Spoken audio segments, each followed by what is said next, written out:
The most remarkable digital SLR ever made by Pentax. The Pentax K10D, a favorite among Pentax fans and photographers of its time. But why this camera? Because it brought together an impressive combination of important features in a single camera for around $1,000. In the 2000s, there was an overlooked category of photographers who were still shooting film. Sometimes with fairly old cameras use M42 screw mount lens. They were not in a hurry to give up quality equipment and spent several $1,000s on a new system, even if that new system offered autofocus. The Pentax K mount made it possible to use M42 lens with an adapter without losing the ability to focus to infinity. You are probably thinking, Canon EOS could do that too. And you are right. But there was an important limitation. Support for manual focus lens is not just about physical compatibility. Focus confirmation, metering and automatic aperture-priority operation were extremely important features, and Pentax offered all of them. And then there was in-body image stabilization. You are right again if you say the Minolta Sony already had this technology.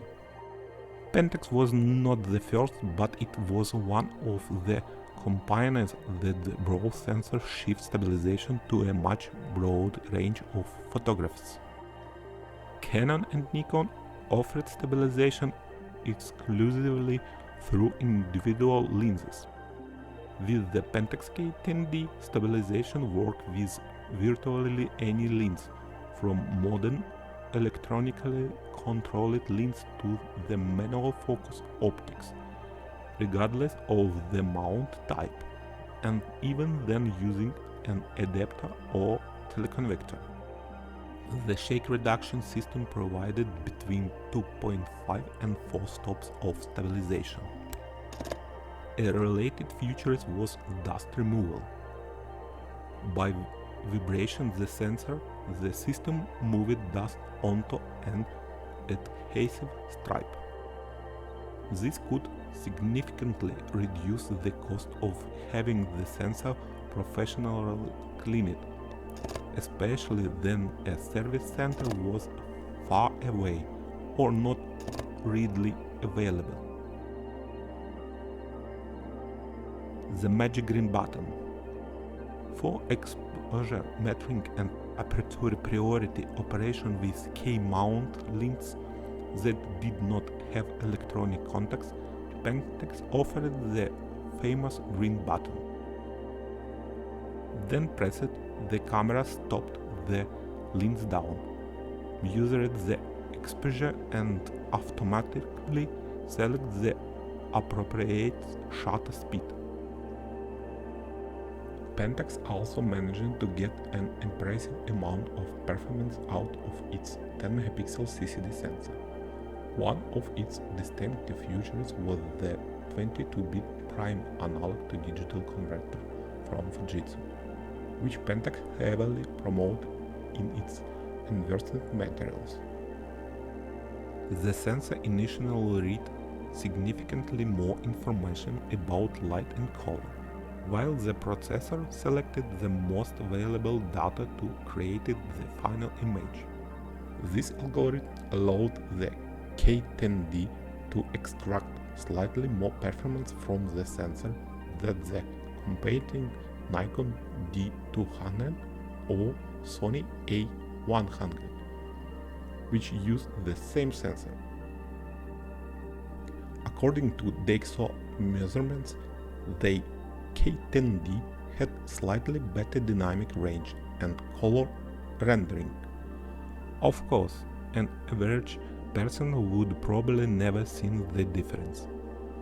but from an owner's perspective, it was certainly something to bring about. And then there was the tiny low pass, or AA, filter in front of the sensor. Under identical conditions, the K10D could produce the sharper image than the Nikon or Sony. And this difference was already a little more noticeable. Add to that an excellent Pentaprism Viewfinder with interchangeable focus screens. You could use focusing screens from Pentax, as well as third-party screens featuring a split image rangefinder. Why all of this mattered? To understand just how important this combination of features was, you have to consider the price difference between autofocus lens and manual focus lenses at the time.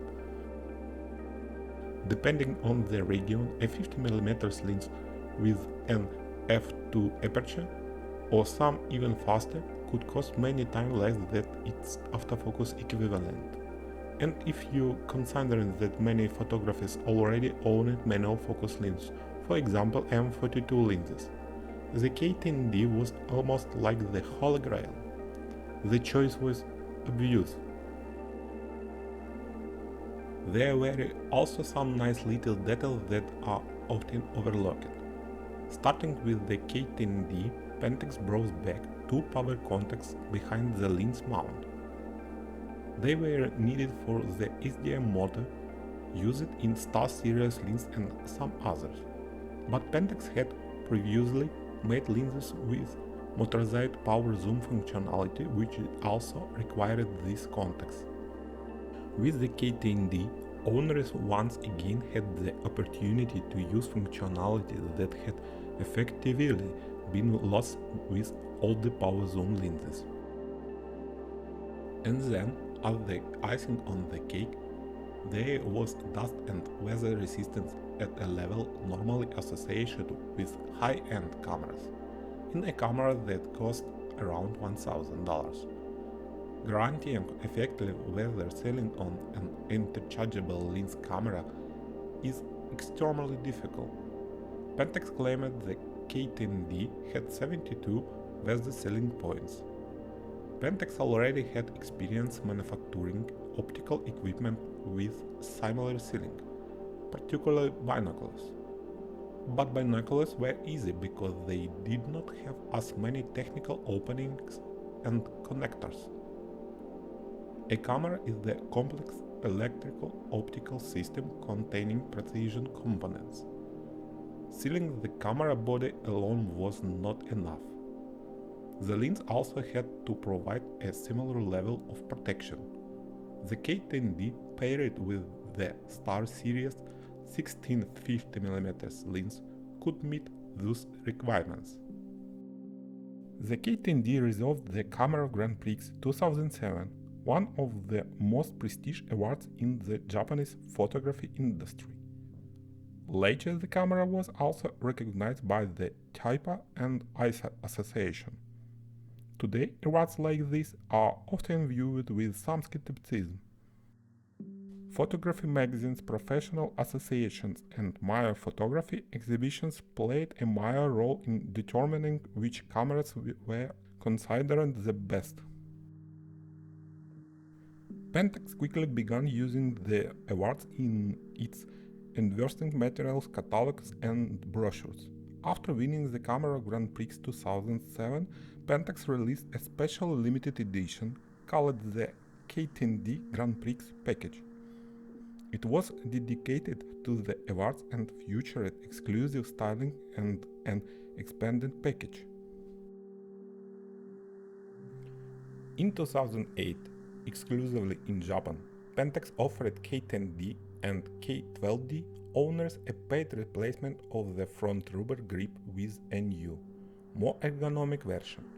The service cost 5,000 yen, which at the exchange rate of the time was approximately $50. It was a nice little gesture and significant step towards supporting the Pentax community, but only in Japan. In one interview, Hisashi Tatayama from the marketing department explained that the camera had been designed from the beginning as a Pentax project, or as I would put it, as the project of an independent manufacturer. According to him, engineers from Samsung Techwin were involved only in writing part of the software code, while the mechanical design, optical system and entire hardware platform remained Pentax's own development. On the other hand, Pentax was also not afraid of close cooperation with Tokina. The new lens lineup was developed through very close collaboration.